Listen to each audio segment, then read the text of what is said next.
Hola, ¿qué tal, queridos amigos de Maniatados? Bienvenidos a un programa más. Espero que estén pasando un domingo muy a gusto, muy cómodo en sus casitas, en la combi o en donde estén viendo esta transmisión. Mi nombre es Mane Guevara y ojalá que, se pasen una hora bastante entretenida aquí en este programa. El día de hoy me acompaña una persona a la que en verdad hay mucho que admirarle, hay mucho que escucharle sobre todo. Él es el vocero del Consejo Supremo Indígena de Michoacán, Pavel Ulianopu. ¿Cómo estás, Pavel? Bien, Bien. muchas gracias por la invitación, es un gusto. Al contrario, gracias a ti por aceptar. Bueno, pues mira, este programa es más para conocer a la persona y todo esto. ¿A quién está detrás del activismo que te ha caracterizado desde hace cuántos años? Pues yo creo unos 6, 7 años. Ok, perfecto. Entonces, la primera pregunta, que es lo primero que le pregunto a todos mis invitados, es si tú recuerdas el momento que te trajo hasta aquí, la decisión que tomaste, cómo escogiste tu vocación. Sí, claro que sí, recuerdo. Mi vocación es de historiador, soy historiador egresado de la Facultad de Historia y es el camino que me llevó tanto como a recordar a mis raíces como también al activismo social, pasar un poquito de la teoría a la práctica. Sí, es gracias a la historia de los antepasados, al conocimiento de la historia, que estamos donde estamos. Ok. ¿Tú eres de Morelia? Soy de Pátzcuaro. Ah, ok. Yo soy originario de Pátzcuaro. ¿De la cabecera municipal? De la cabecera municipal. Mis abuelos maternos son de la comunidad purépecha de Jarácuaro, ahí cerquitas de Rongarícuaro. Y los abuelos por parte de mi padre son de la comunidad de Tarejero, acá en la Ciénega de Zacapu. A nosotros, o a mí me tocó nacer en Pátzcuaro por la labor de mis padres, que eran maestros, y en ese entonces estaban ahí laborando. Pero tus papás también eran un tanto cuanto activistas, ¿no? En este mismo sentido. Sí, claro. Sí, mi padre, Abdayán Guzmán, él fue militante del Movimiento de Acción Revolucionaria, del Movimiento Guerrillero El Mar, en la segunda mitad del siglo pasado, y también mis tíos. Nosotros en la familia tenemos 5 desaparecidos políticos. En 1974 se los llevó el Ejército Mexicano, la entonces Dirección Federal de Seguridad, y es mi abuelo José de Jesús y mis tíos Amáfer, Armando, Solón y Venustiano. Y ellos fueron luchadores sociales también, algunos militaban en el Movimiento de Acción Revolucionaria. Entonces desde chicos crecimos en ese ambiente de activismo político, de defensa de los derechos. Sí, desde pequeños, desde que yo recuerde, estaba en la casa de mis padres, constante reuniones, organizaciones y varias cosas. Pienso que viene de familia también. Okay. Entonces, ¿cuántas generaciones serían? ¿Unas 3 generaciones de activismo? Por lo menos 3 generaciones. Mi abuelo participó también en lo que se denominó después el reparto agrario en la comunidad de Tarejero. Entonces sí, por lo menos unas 3 generaciones. Y también, por supuesto, otros antepasados anteriores también participaron, sobre todo en sus comunidades. Ok. Ahora, en este entendido, casi siempre tengo aquí gente que viene o es de Morelia o es de ciudades, digamos, grandes, centralizadas. ¿Cómo es crecer en un municipio como Pátzcuaro? Pues son relaciones sociales un poquito diferentes, porque para empezar, pues todos, o la gran mayoría, estoy hablando de hace 20, 30 años, se conocen entre sí. Entonces pues es un entorno diferente, pero sobre todo también nos tocó estar en las comunidades. Nunca dejaron de asistir, mis padres y mis abuelos nunca dejaron de regresar a sus comunidades, entonces otro contexto totalmente diferente. Pareciera que la vida va más despacio, pero no es así. Más bien cada comunidad, cada pueblo tiene su propio ritmo, su propia forma de organización, y hay que adaptarse a esos tiempos. ¿En qué sentido? Por ejemplo, en las ciudades estamos acostumbrados a una toma de decisiones de manera individual y de un momento a otro. Y en las comunidades, por lo general, las decisiones importantes tienen que pasarse a asamblea general. y eso pues tarda, tiene que pasarse en la noche, se dura 3, 4, 5 horas a tomar los consensos, a veces gana tu propuesta o lo que tú opinas, o a veces la de otro compañero, o a veces se juntan las dos de manera dialéctica. Entonces son totalmente formas diferentes porque te tienes que acoplar a lo que diga la Asamblea General. Ok. ¿Tú siempre quisiste ser historiador? Que yo recuerde, sí, siempre quise estudiar historia para conocer precisamente el por qué mis tíos y mi abuelo habían determinado participar en un movimiento guerrillero. Sí, fue la opción que tenía. Ok. ¿Y cómo es, por ejemplo, estudiar historia? Siendo, por ejemplo, de este municipio, porque bueno, a las personas que yo conozco que estudian historia, pues son clavadas, no sé, en la Segunda Guerra Mundial, en la Primera Guerra Mundial, casi siempre en hechos como más colonizadores que en lo propio, en la raíz, ¿no? De lo que es México. Sí, pues cada quien habla bonito de su carrera y por supuesto este es el mismo caso. A mí me gusta muchísimo la historia, pero más me gusta a mí la historia de los pueblos originarios, en concreto más la historia del pueblo purépecha. En historia, lo primero que te piden para mantenerte es que te guste, que tengas y te guste leer, el hábito de la lectura. Si no, son tus fuentes de trabajo, las fuentes bibliográficas o los archivos o lo que requieres, necesitas estar en constante lectura. Entonces es lo primero que te fomentan o tienes un grado alto de lectura. Y segundo, por supuesto, pues está la idea de que ¿para qué quieres estudiar historia? ¿Por qué quieres estudiar historia? Y nosotros nos remitimos mucho a lo que dice el maestro Joseph Fontana: análisis del pasado, crítica del presente y propuesta de futuro, llevado a las comunidades, a los pueblos indígenas. Nosotros entendemos la historia como un arma que está al servicio de las comunidades originarias para poder legitimar sus luchas y para poder entender cómo se organizaban, se gobernaban, se defendían los antepasados. Y esa es precisamente la raíz de todas las autonomías actuales en Michoacán. En Michoacán, por ejemplo, la forma de gobierno de un consejo es porque antes, en la época prehispánica, había un consejo que elegía al Cazonzi o al Ierecha, al gobernante. Había un consejo de guerra, había un consejo de educación, había un consejo de gobierno, incluso de las 3 ciudades, estado de Pátzcuaro, Iguachu y Sinsunzan. Entonces recupera. Igual pasa con la ronda comunal. La ronda comunal se organizaban por medio de barrios para defender o expandir el territorio y se retoma. Igual pasa con los jueces tradicionales, vienen desde la época prehispánica y luego durante la colonia. Incluso ha habido más autonomías en la historia que actualmente. Por ejemplo, estábamos estudiando con los compañeros que durante la época de la colonia había 60 repúblicas de indios en Michoacán, es decir, y tenían cierta autonomía. Entonces, por eso sostenemos que la historia es muy importante para poder rastrear y ponerla al servicio de la comunidad.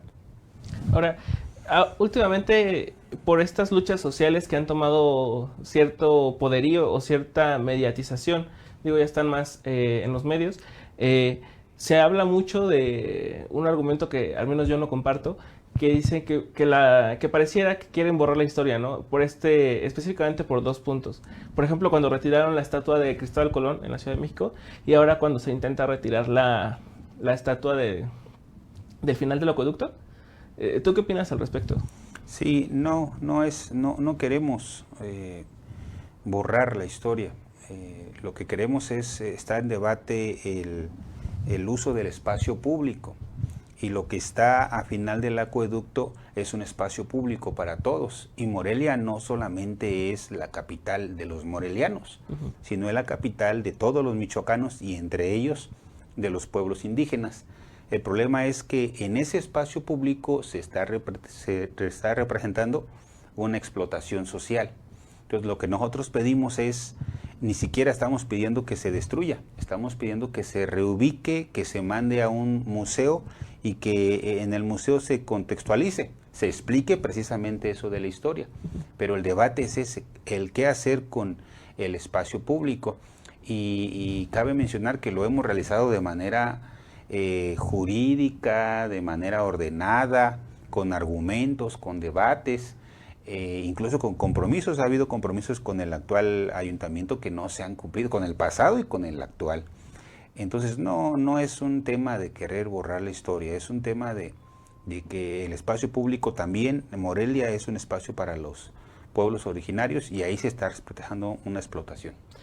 Cuando me hablas de compromisos con el actual ayuntamiento, ¿te refieres a esta segunda administración de Alfonso o a la anterior? A las dos. Ah, ok. O sea, me refiero a la pasada de Morón y Arronis y a esta de Alfonso, a esta segunda de Alfonso. Ah, ok. Ahora, pero es que, digo, yo no entiendo este argumento, la verdad, de la gente de decir que se quiere borrar la historia, ¿no? Creo que se ha enaltecido mucho una parte colonizadora, ¿no? Esta parte de que nos trajeron progreso y todo esto, que es mucho un argumento de los extranjeros, ¿no? O sea, ¿tú cómo lo ves? No, también están entendiendo, lo que pasa es que en la historia hay una visión de la historia que es el eurocentrismo, y es en lo que la mayoría de la historia oficial se basa o tiene sus argumentos, y en ese eurocentrismo es donde está que pues Cristóbal Colón vino a descubrir, que no vino a descubrir, aquí ya había pueblos y naciones que dominaban y gobernaban. Viene que vinieron a traer civilización, no, los pueblos de aquí ya tenían sus propias formas de organización, de gobierno, de idioma.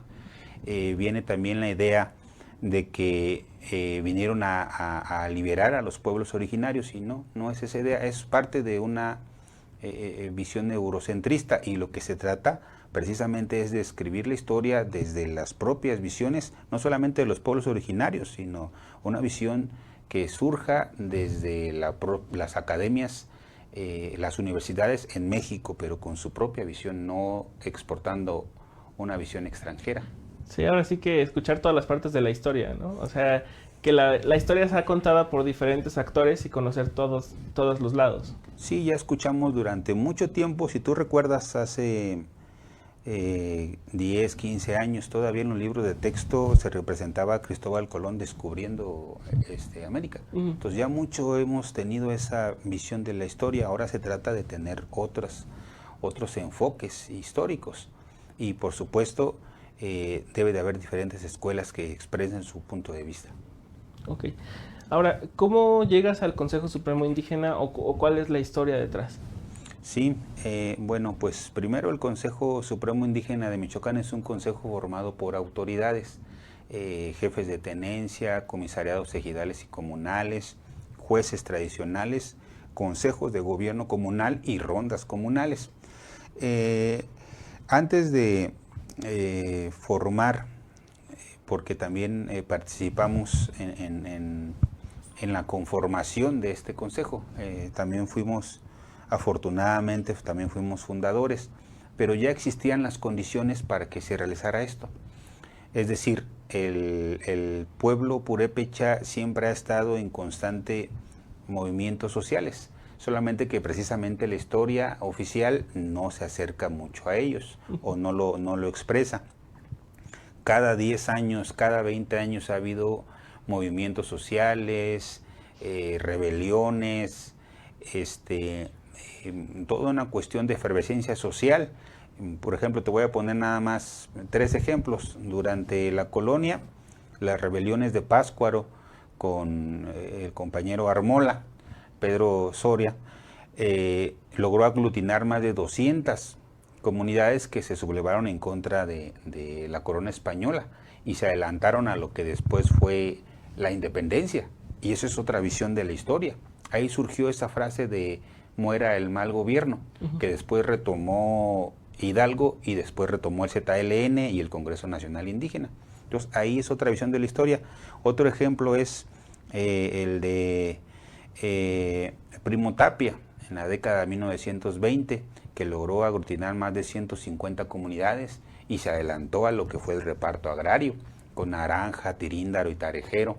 Igual fue con Efrén Capiz, que le llamaban el abogado de los indios. Él se adelantó a lo que ahora está muy de moda, que es la defensa jurídica. Él lo hizo con más de 200 comunidades durante toda la mitad del siglo pasado. Igual con Elpidio Domínguez en Santa Fe de la Laguna, con Casimiro Leco en Cherán. Es decir, el pueblo purépecha siempre ha estado en movimientos sociales. Y lo que nosotros hicimos nada más fue acercarlos o juntarlos. El antecedente del Consejo Supremo Indígena de Michoacán fue una comisión coordinadora de comunidades indígenas, 4 o 5 comunidades que realmente fueron las que empezaron a aglutinar y a llamar a más compañeros. No es lo mismo que una autoridad invite a otra autoridad a que lo haga una persona que no tiene algún rango en una comunidad. Entonces fue de ahí que se fueron creando las condiciones para conformar el Consejo Supremo hace como, creo que 6 años, 6 o 7 años. Es reciente. Okay. ¿Y cuál sería, para que la audiencia lo entienda, no sé si decirlo así, el beneficio para las comunidades de que exista este consejo? Pues nosotros pensamos que sí es beneficio porque es una herramienta que permite unir a las comunidades originarias, es una herramienta que permite luchar o tener unidad de acción. No es lo mismo que una comunidad le exija al Estado mexicano, llámese municipio, gobierno del Estado o federación, a que 50 o 60 le exijan. Por supuesto, la correlación de fuerzas aumenta y también la escucha de los gobiernos. Ese es un beneficio de que unidos, precisamente eso es un lema de la bandera purépecha, Juchari Huinapecua, que quiere decir nuestra fuerza, y nuestra fuerza precisamente es la unión. Entonces, y así ha sido en toda la historia. Cuando el pueblo purépecha se une, trasciende en la historia. Ese es uno. Y dos, nuestro proyecto es buscar la autonomía. Lo que nosotros queremos es la autonomía, y no solamente la autonomía municipal, sino la autonomía total. Solo que lo estamos haciendo por pasos. El primer paso es la autonomía municipal. Actualmente hay 15 consejos de gobierno comunal que todos tienen su raíz en los acuerdos de San Andrés, con los hermanos zapatistas. Y es quitarle al municipio la parte proporcional que le corresponde conforme su número de habitantes. Pero es nada más el presupuesto municipal. Lo que queremos también nosotros es quitarle al gobierno del Estado el presupuesto estatal. Si tú observas, la Comisión Estatal para el Desarrollo de los Pueblos Indígenas tiene en su presupuesto para este año 24 millones. De esos 24 millones, 20 se van en gasto corriente, pago de salarios, insumos, rentas. Entonces quedan realmente 4 millones para invertir a 500 pueblos indígenas. Por eso nunca hay inversión. El zoológico tiene más presupuesto que los pueblos indígenas. El zoológico de Morelia tiene 40 millones. Y lo que le toca a los pueblos indígenas en base a su población, que son 150,000 según el censo INEGI del año pasado, esto corresponde al 3.5% del total de la población de Michoacán, y le tocan 1.824 millones. Entonces, la segunda parte de la autonomía es también exigirle al gobierno del Estado que estos 1.824 millones se los asigne directamente a las comunidades para que hagan obra pública. Entonces, ese es el segundo paso. Y el tercero también es más ambicioso, y es también exigirle lo mismo al presupuesto federal. Lo que pasa es que entendemos que a lo mejor es una tarea que nos toca a nosotros, o a lo mejor le toca a los que vienen atrás de nosotros, porque es una tarea pues titánica, histórica. A lo mejor nos toca, a lo mejor no nos toca, y se ocupa por lo menos se ocupan 100 comunidades que estén unidas, por lo menos, para poder exigir o llegar a esos niveles. ¿Hasta ahorita cuántas han logrado la autonomía? Hasta ahorita hay un total de 15 comunidades que vienen de diferentes procesos. El primero es la comunidad de Nurío, que tuvo una fuerte influencia zapatista, y de los últimos pues es la comunidad de Turícuaro. Okay. ¿Nurío fue ya con el consejo conformado? No, Nurío, ellos lograron su autonomía desde el 2004. Okay, incluso antes de que los compañeros de Cherán. Por eso la autonomía en Michoacán no es propiedad de un pueblo o de un consejo o de un colectivo, sino es de todo el pueblo purépecha, porque desde el 2004 ellos obtuvieron su presupuesto directo y ellos lo hicieron por lo que se denomina la autonomía sin permiso de nadie. No ocuparon ningún recurso jurídico, solamente pura movilización. Y así se lo arrancaron al ayuntamiento de Paracho. Pero todas las autonomías tienen sus raíces en los acuerdos de San Andrés. Muchos cuadros, muchos compañeros dirigentes estuvieron y están en la lucha con el Congreso Nacional Indígena. ¿Cómo es la búsqueda de la autonomía? ¿Cómo inicia? O sea, primero se hace una consulta dentro de la comunidad o primero se buscan las autoridades. ¿Cómo se empieza? El alma de la autonomía es la organización. Es lo más importante, más allá de lo jurídico, más allá de lo administrativo, el punto central es la organización. Que se logre llevar a una comunidad, primero que entienda sus derechos, que esto es un derecho, porque esto no es algo radical. Esto está en la ley, está en los tratados internacionales, en la Constitución mexicana, en los acuerdos de San Andrés, en la ley orgánica municipal. Esto es un derecho. Entonces, primero entender, que la comunidad entienda que es un derecho.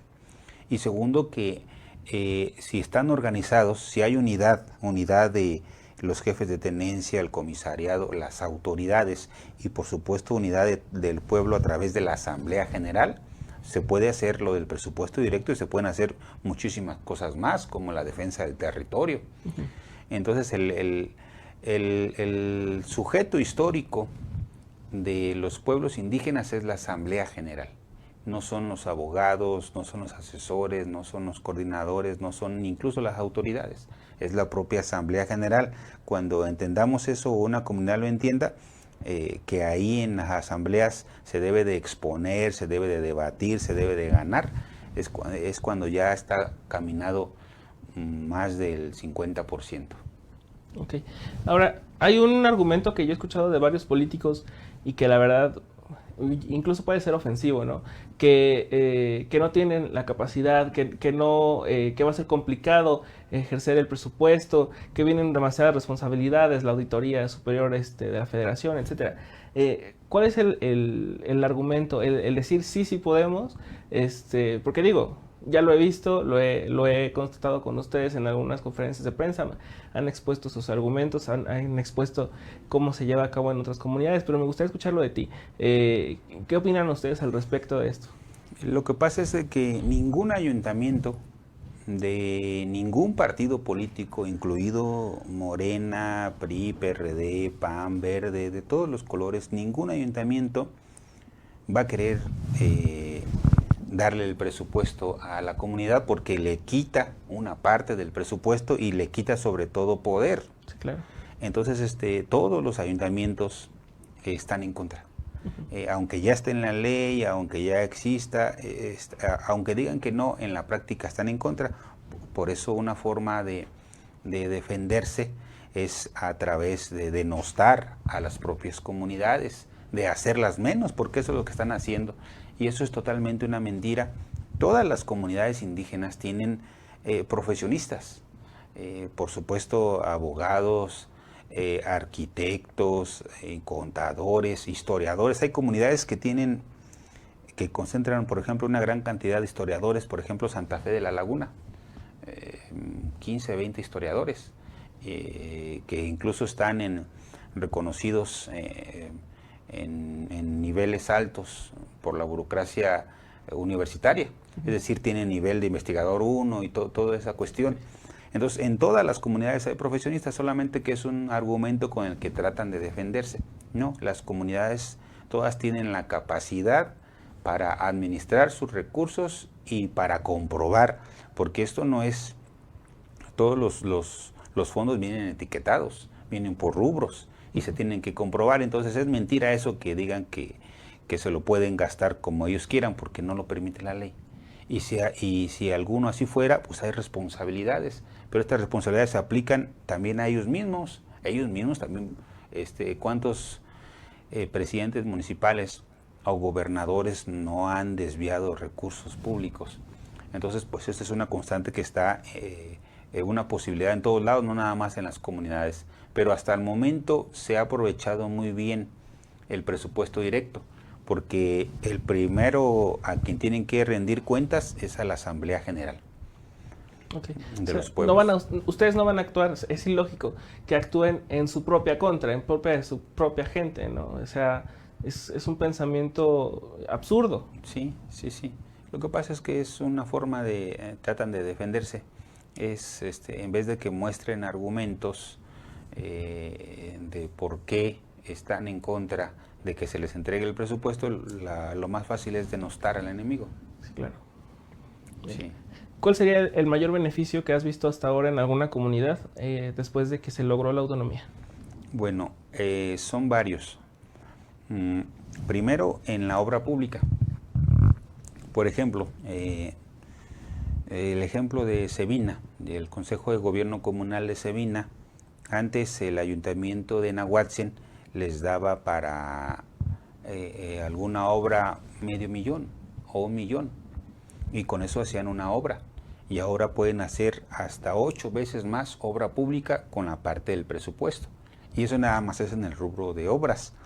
También, por ejemplo, en la ronda, en los compañeros de Cebina ya tienen su propio cuerpo de seguridad y les permite controlar los accesos a la comunidad y reducir los índices delictivos. Está comprobado que en estas comunidades donde hay ronda se reduce hasta el 80% los índices delictivos. Entonces trae otra cosa. Otra más es que pues es otra forma de entender la democracia, porque es en las asambleas donde tienen que exponer los planes de desarrollo comunal o las decisiones. Incluso hay la revocación de mandato. Eso que está ahorita mucho de moda o que va a ser el presidente de la República, lo están haciendo en las comunidades desde hace siglos.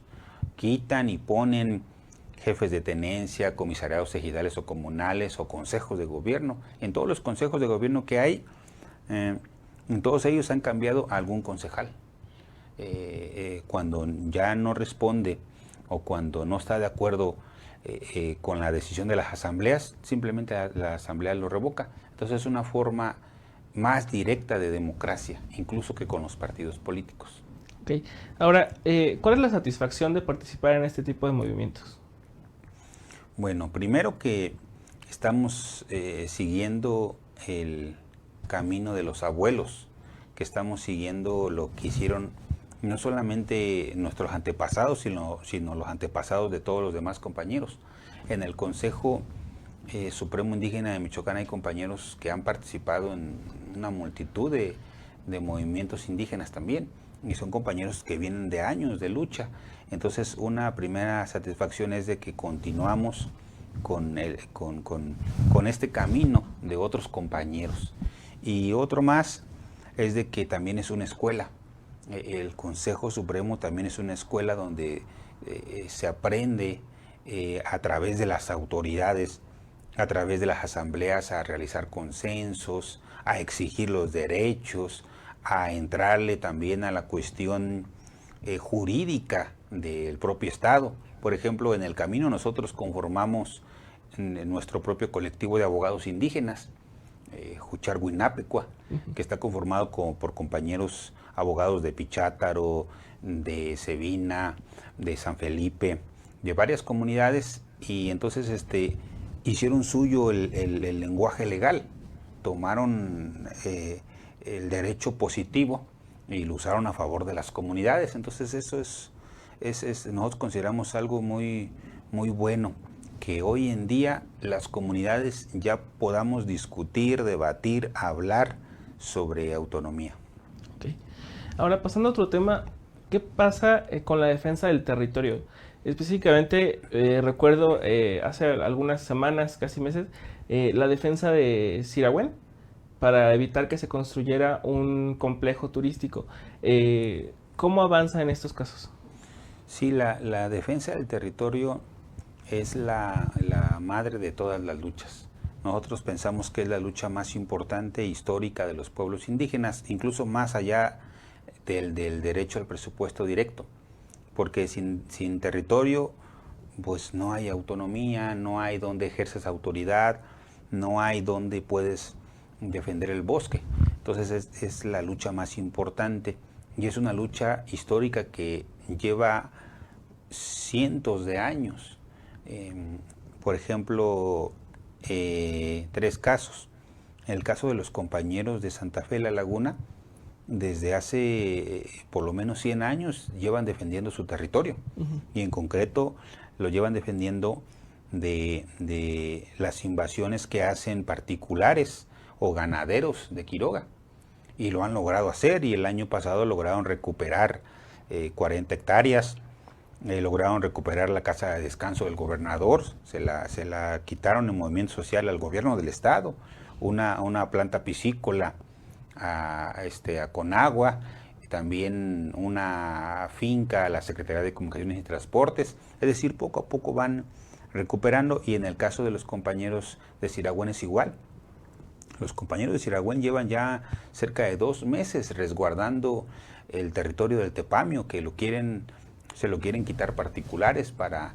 qué irónico es eso, porque los compañeros, esa es una zona de reforestación de más de 50, 60 años. Es una zona totalmente boscosa, y lo que quieren hacer es tumbar los árboles para instaurar proyectos turísticos en beneficio de particulares, pero los compañeros no lo olvidan, no lo dejan, ahí continúan. Incluso el día de hoy tuvieron un movimiento social ahí en la comunidad de Siragüen, y así todas las comunidades. Me refiero igual, por ejemplo, a los compañeros de Ucumicho. Los compañeros de Ucumicho ahorita llevan una tarea muy importante de luchar en contra de las empresas aguacateras que están tratando de quitarles territorio. Y los compañeros les han quitado maquinaria, les han quitado las herramientas que tienen para tumbar los bosques y para abrir caminos. Igual pasa con los compañeros de Aranza, ahorita particulares les quieren quitar parte de su territorio comunal. Esa lucha del territorio es una lucha que nunca va a terminar, porque es la principal. Pero creo que es una de las luchas, desde mi perspectiva, más arriesgadas, ¿no? Porque te estás metiendo a final de cuentas con intereses de particulares, no solamente hablando de empresarios y demás, sino también pues los mismos gobiernos, que son los que autorizan la venta de estos predios, ¿no? ¿Cuál es el riesgo de esta lucha? Pues es un riesgo que muchos compañeros lo han pagado incluso con sus vidas. La defensa del territorio trae desaparecidos, asesinatos y muchas consecuencias. Por eso lo que nosotros estamos pidiendo ahorita y exigiendo también al gobierno del estado también es una mesa de territorio, es una mesa de defensa del territorio, porque no lo tiene contemplado actualmente. Sí tiene una mesa contemplada sobre autonomía para darle seguimiento a las consultas, para hacer las consultas, para darle seguimiento a las consultas y para la comprobación. Tiene esa mesa en esos 3 niveles, pero también queremos una mesa del territorio, y queremos que en esa mesa de territorio también esté el gobierno federal, el gobierno del estado y los municipios, para que le hagan ver a los particulares, a los gobiernos municipales, que el territorio comunal no se vende ni se renta, forma parte de la historia y de la cultura, y además jurídicamente no se puede vender.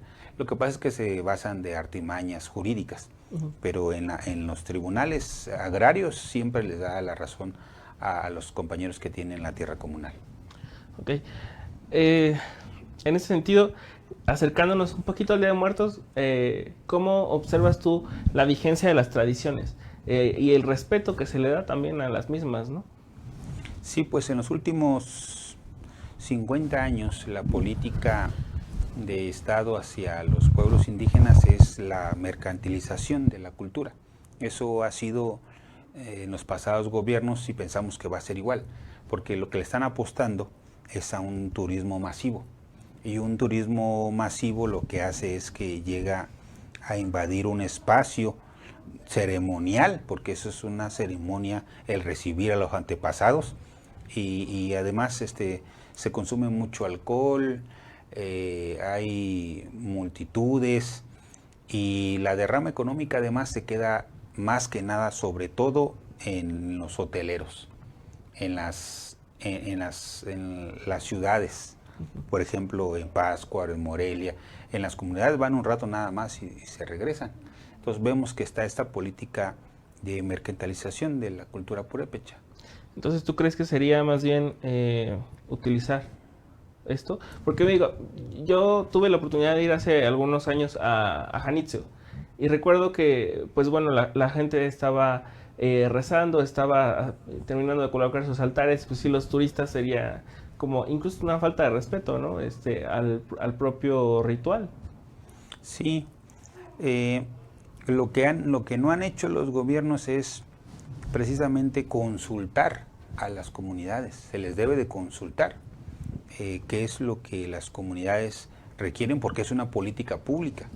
Entonces se le debe de consultar a los pueblos originarios si están de acuerdo o no en recibir visitantes, cómo les gustaría que se denominara, por ejemplo, y qué características les gustaría que tuviera esta política de turismo. Me explico. Está muy de moda ahorita la ruta Vasco de Quiroga y nosotros sostenemos que debe ser ruta de los pueblos originarios, porque también en la historia oficial dice que Vasco de Quiroga enseñó a los pueblos a hacer los oficios y eso es totalmente una mentira. Los pueblos indígenas desde cientos de años antes de la llegada de los españoles dominaban, por ejemplo, la aleación de cobre, la cerámica, todos los trabajos artesanos en madera, la cestería, todo lo que se llama artesanía, ya lo manejaban los pueblos originarios. Lo que hizo Vasco de Quiroga es organizarlos en beneficio de la corona española. Por supuesto, tuvo políticas menos voraces, menos brutales que, por ejemplo, las de Ñuño de Guzmán. Pero entonces, nosotros sostenemos que debiera ser una ruta de los pueblos originarios. Entonces no se les consultó tampoco, por ejemplo, en el verdadero significado de lo que es la Noche de Muertos, etcétera, muchas cuestiones. El kit de la cuestión es que verdaderamente se consulte a los pueblos, así como se les está consultando para la autonomía, también que se les consulte para las políticas públicas, en este caso las políticas de turismo.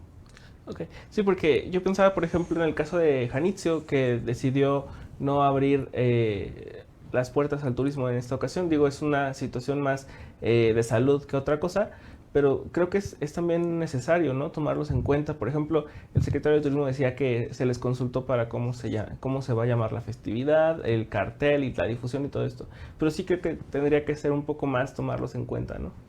Pues está a debate porque el término, por ejemplo, de la Noche de las Ánimas, pues las ánimas no se conocía ese concepto hasta la llegada de los españoles. Entonces, por eso es relativo. Si dice que se consultó, habría que ver a quién lo consultó y cómo lo consultó, porque lo que nosotros pensamos es que debe ser una consulta con todos, como debe de ser, libre, previa, informada, culturalmente adecuada y vinculatoria, porque no nada más es consultar por consultar, sino que se respete lo que dice la comunidad.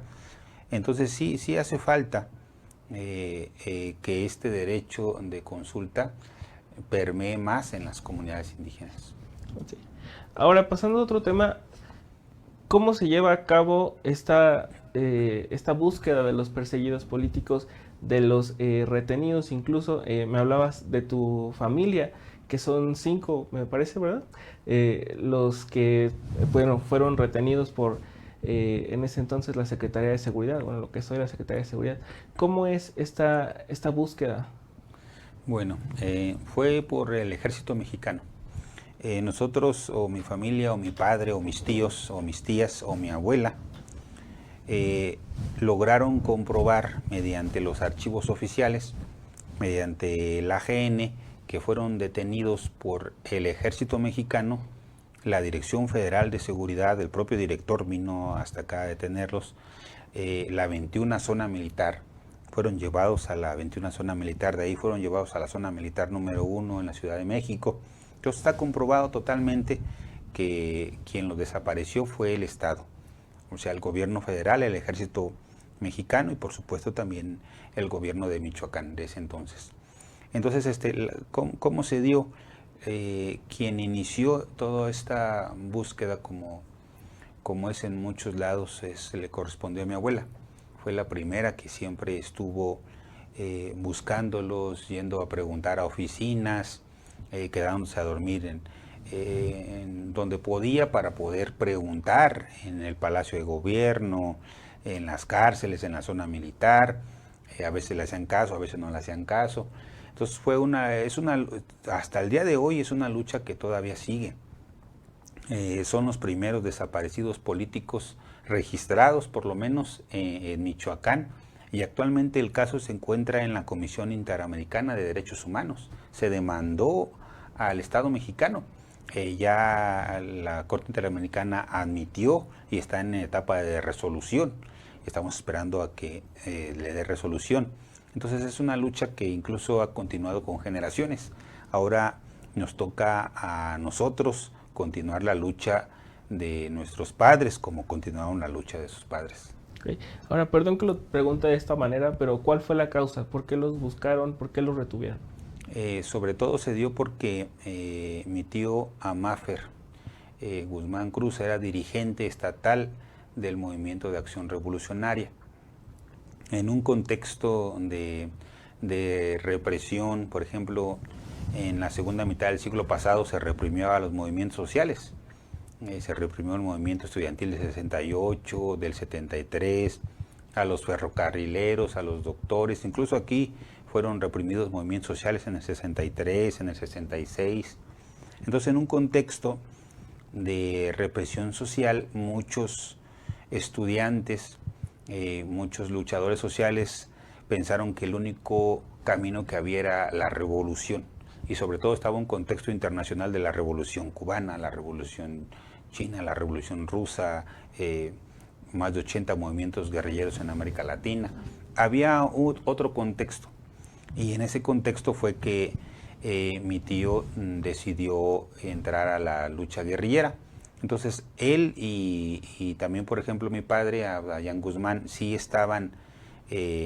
formaban parte de la estructura del MAR, del Movimiento de Acción Revolucionaria, pero por ejemplo otros tíos como mi tío Solón o Venustiano no formaban parte, incluso ni mi abuelo. Mi abuelo, pues por supuesto, era también dirigente campesino, pero no formaba parte. Entonces fue una represión selectiva por parte del gobierno federal y de Michoacán, donde se les desapareció para tratar de desarticular este movimiento guerrillero, o para desarticularos. Tenía, por ejemplo, Amáfer Guzmán tenía relaciones o había establecido contactos con Lucio Cabañas en el Partido de los Pobres y con Genaro Vázquez Rojas. Esto está en los archivos y en diversas fuentes. Entonces, pues lo hizo, fue una forma de represión selectiva, pero nosotros decimos que si hubiera transgredido alguna ley, pues lo hubiera puesto a disposición de la autoridad correspondiente. Y no, lo que hicieron fueron torturarlos y desaparecerlos. No solamente a ellos, sino también a mis tíos que no tenían nada que ver el caso. Por cierto, mi padre fue preso político. Él estuvo en Lecumberri durante muchos años hasta que no hubo una ley de amnistía. Entonces, eso fue una forma de represión selectiva. ¿Y qué fue lo último que se supo de tus familiares? ¿Algún paradero? Sí, lo último que tenemos es que es lo que está en los archivos.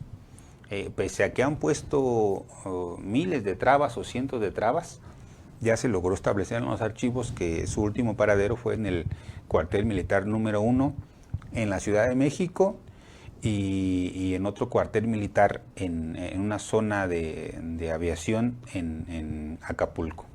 Son los que se han logrado identificar por medio de archivos. Okay. Y, por ejemplo, ahora, alguien que se quiera acercar al Consejo Supremo Indígena de Michoacán para obtener ayuda, no solo en este tipo de temas, sino a lo mejor en el territorio o para la autonomía, ¿cómo se acercan con ustedes? Sí, pues dos formas. Una, que es la tradicional, casi siempre se acercan a alguna autoridad de alguna comunidad que ya es parte del consejo, y ya la autoridad los acerca a la asamblea o les pasa la información.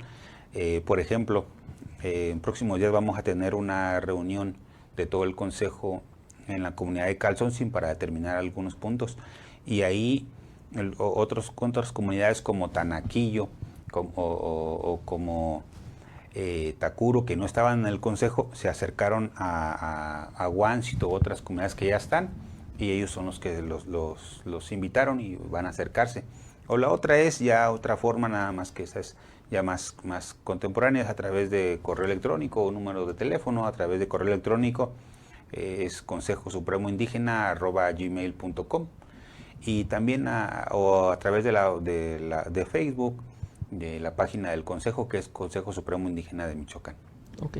Ahora ya para pasar a la última sección, me gustaría preguntarte cuál es la diferencia que ven hasta ahora en las autoridades entrantes con respecto a la administración de Silvano Aureoles, porque yo recuerdo que él estaba completamente en contra de la autonomía de los pueblos originarios, y caso contrario a Alfredo Ramírez, que ha declarado en múltiples ocasiones que está pues el apoyo de su parte, ¿no? Sí, sin duda alguna, un obstáculo que tuvimos durante, no solamente nosotros, sino muchos compañeros, fue que efectivamente existía una política de Estado de ir en contra de las autonomías. Se nos pusieron muchas trabas, incluso hay compañeros detenidos, por ejemplo, los compañeros del Consejo Ciudadano de Nahuatzen fueron detenidos en esa época, y fueron detenidos por andar luchando por su autonomía. Nosotros mismos tuvimos detenidos presos políticos, detuvieron al compañero Nicolás Bautista de Santa Fe, y nos tocó hacer una serie de movimientos para hasta lograr sacarlos. Sí había, e incluso muchas otras comunidades fueron reprimidas. Entonces sí no había respeto a los derechos de los pueblos originarios.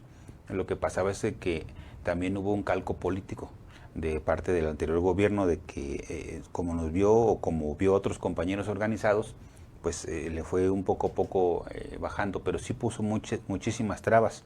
Y ahora lo que vemos con el gobierno de Alfredo es por lo menos voluntad. Ha declarado públicamente que tiene voluntad de establecer esto del presupuesto, y nosotros pensamos que está bien, pero no es suficiente. Pensamos dos cosas. Primero, que pues le tomamos la palabra de que quiere coadyuvar en las consultas, en los procesos de autonomía.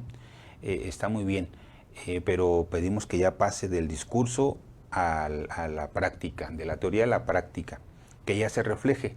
Hay algunas comunidades que ya ganaron la consulta, pero los ayuntamientos se siguen negando a firmar un convenio, porque tienen que firmar un convenio, como lo es el ayuntamiento de Longarícuaro con la comunidad de Jarácuaro, el ayuntamiento de Charapan con la comunidad de Ocumicho, el ayuntamiento propio de Nahuatzen con la comunidad de Turícuaro.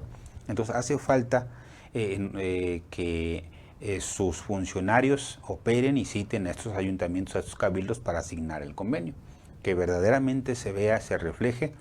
Ese es uno. Y dos, la ley orgánica municipal permite la consulta nada más a las tenencias, a 129 tenencias, pero hay 500 comunidades indígenas en Michoacán, y la mayoría son encargaturas del orden y no pueden acceder, pese a que sí tienen ese derecho, como lo ganaron en la consulta los compañeros de San Benito, que es encargatura de Pamatácuaro, que a su vez es tenencia de los reyes. Entonces hace falta mejorar y reformar la ley orgánica para que también a los compañeros puedan acceder las encargaturas, porque incluso hay más pobreza en las encargaturas que en las tenencias. Entonces hace falta mejorar esa ley orgánica, porque si no se les estaría discriminando. Claro. Ese es uno. Y dos, hace falta reformas a la Constitución para reconocer a las rondas comunales. Están actuando de facto y están actuando en tratados internacionales en base a ello, pero se tiene que reformar. Igual la ley del Poder Judicial para reconocer a los jueces tradicionales. Es decir, faltan muchas cosas. Es un paso.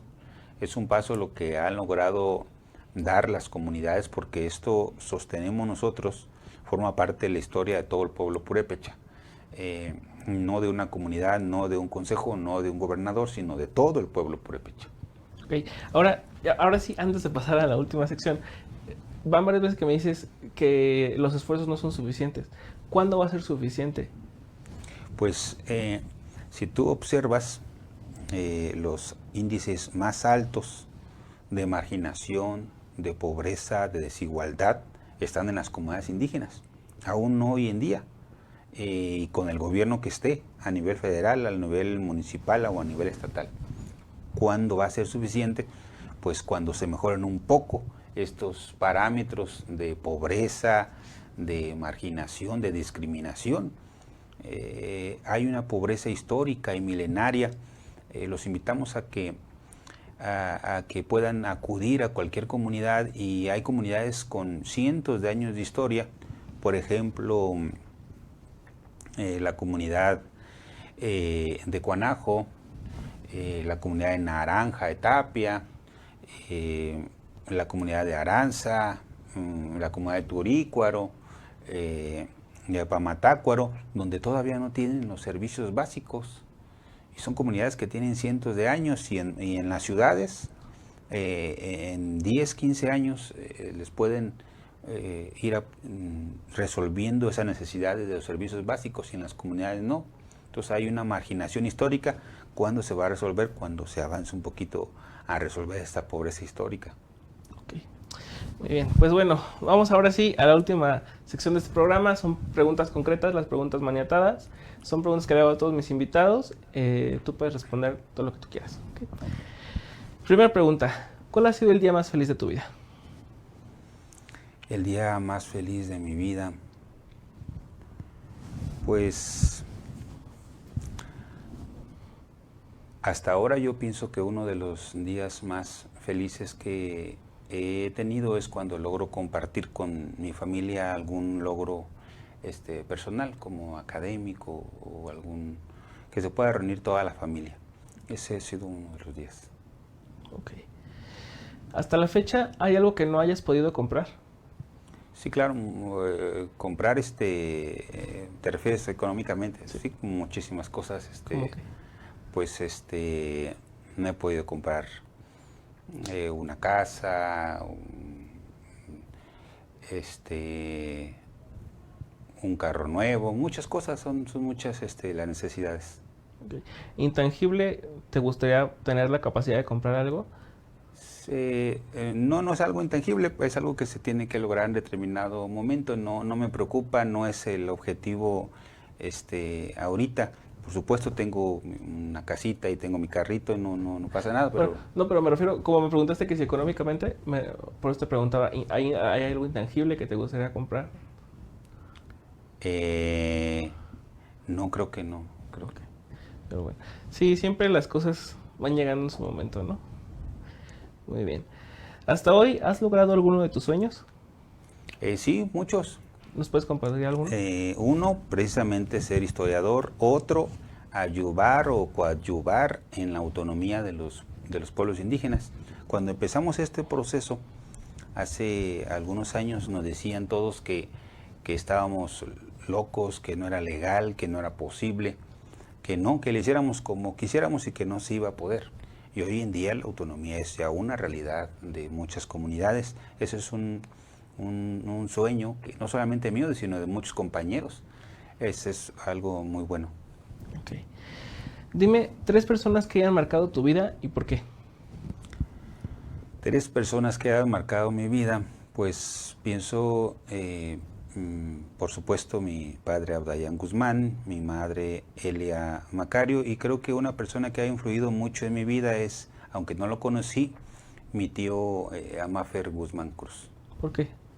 Porque fue un dirigente muy importante en la segunda mitad del siglo pasado en el pueblo purépecha. Okay.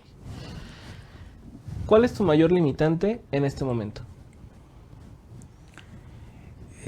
Pues yo pienso que una limitante importante ahorita que ¿te refieres como persona o como... Como tú gustes. Como consejo? Uh-huh. Si quieres las dos, está bien. Bueno, limitante del consejo, veo que lo que nos ha faltado hasta ahorita es que siempre están en constante pugna las diferentes comunidades, las diferentes organizaciones de pueblos indígenas, los diferentes movimientos sociales indígenas. No hemos podido darnos la mano con los compañeros que piensan igual, a pesar de que ambos estamos, o varios estamos luchando por el mismo objetivo de la autonomía. Pues ese es un problema también histórico de los pueblos indígenas, que no han logrado la unión. Se ha logrado en determinados tiempos históricos y se ha logrado mucho, pero actualmente ese es un problema de los pueblos indígenas en Michoacán, que estamos divididos, luchando unos por un lado, otros por otro lado. No estoy diciendo que alguien sea mejor o no, sino simplemente que cada quien anda en sus actividades y particulares. Pues yo pienso que una limitante es a lo mejor poder tener ya una familia, poder tener mi propia familia. Me he dedicado mucho a otras cuestiones y no me he dedicado tanto a esa cuestión. Ok. Mira, justamente es la siguiente pregunta. ¿A qué has renunciado para llegar a donde estás? Pues renunciado, yo creo que a nada, porque soy muy feo, sino más bien pausarlo un poquito o no darle tanto. Y a lo mejor una de esas cuestiones es que me ha faltado más ver el término familiar, un poquito darle más por ahí o darle prioridad. Ok. Una familia propia, no, sí. No tu familia, tu mamá, tu papá. Sí, una familia propia. Ok. ¿Qué crees que pasaría si se diera a conocer tu mayor secreto? No lo sé. Pues a lo mejor habría pues controversia, o habría algunos que opinaran a favor y que otros opinaran en contra. No lo sé, nunca me había pensado eso. ¿Es muy grave o...? No, ¿o por no, qué? no, es nada más que como no lo había pensado, pues Okay. Para empezar, no sé cuál pudiera ser mi mayor secreto. Todo el mundo tenemos secretos, por supuesto, y unos son buenos y unos son malos y unos son regulares, pero no me he puesto a pensar cuál sería el mayor de mis secretos. Okay. Es que todos los políticos vienen a decir que no tienen secretos, mira, y ya no les creo tanto. No, todos tenemos secretos, todos tenemos secretos, y no todos son malos. Por supuesto, hay cosas también buenas. Sí, sí. Ahora, si tuvieras que desmentir algo que se haya dicho sobre ti, ¿qué sería? Sí, claro. Hace como unos 6 años me acusaron, me metieron a la cárcel y me acusaron de narcomenudeo. Por supuesto, se llevó todo el proceso judicial, salí absuelto. Se metió una queja en la Comisión Estatal de Derechos Humanos, salió la resolución a mi favor, tuvieron que pedir disculpas a la Secretaría de Seguridad Pública, pero eso, no sé, a lo mejor es algo también que no le di después ya mucha importancia, porque solitos se fueron dando las cosas, pero en ese momento fue una mentira muy grande, sí, claro, de que yo me dedicaba a vender drogas, lo cual es pues totalmente incierto. Hubo todas las investigaciones y todo como se debe de ser, pero pues no me gustó, a nadie le gusta. Siento que fue una piedrita que quisieron poner en el camino para no seguir con la organización social. Ok. ¿Por parte de quién vino esta acusación? Del gobierno del estado. En ese entonces estaba Fausto, estaba creo que el secretario de gobierno Reina. Ok. Sí. Qué grave. Sí. Son gajes del oficio. Luego también, por eso te digo que esa es una constante en los movimientos sociales, tratan de denostar. Sí, claro. Bueno, última pregunta. ¿A qué momento de tu vida regresarías únicamente para tomar una fotografía? Híjole. Pues son muchos, pero a lo mejor alguno que me hubiera gustado regresar es al tiempo de estudiante en la Facultad de Historia, Me faltaron algunas fotografías. Tengo fotografías de muchas etapas de mi vida y en esa no tengo muchas, entonces a lo mejor en alguna de esas. En tu etapa de estudiante. Sí. Ok, bueno. Pavel, muchísimas gracias por haber venido, muchísimas gracias por aceptar esta invitación. No sé si gustas agregar algo más. Nada más agradecerte. Muchísimas gracias a ti por la invitación y es un gusto. Bueno, y esta es tu casa, ¿eh? Cuando quieras, aquí nos vemos. Muchas gracias. ¿Dónde te encuentra la gente? En redes sociales me pueden encontrar en Facebook, en Instagram, en YouTube, en todas las redes sociales, como mi nombre es Pavel Ulianov Guzmán. Perfecto, muchas gracias. Y muchas gracias a todos ustedes por haber visto este programa, compártanlo. En realidad todos sabemos que en algún momento vamos a necesitar escuchar este tipo de experiencias, estos consejos de gente que lucha incansablemente por un sueño en común. Y bueno, yo soy Mane Guevara, nos vemos en todas las redes sociales como @ManeGuevaraUP y nos escuchamos y nos vemos la próxima semana si los ejecutivos de esta estación y Dios así lo quieren. Adiós.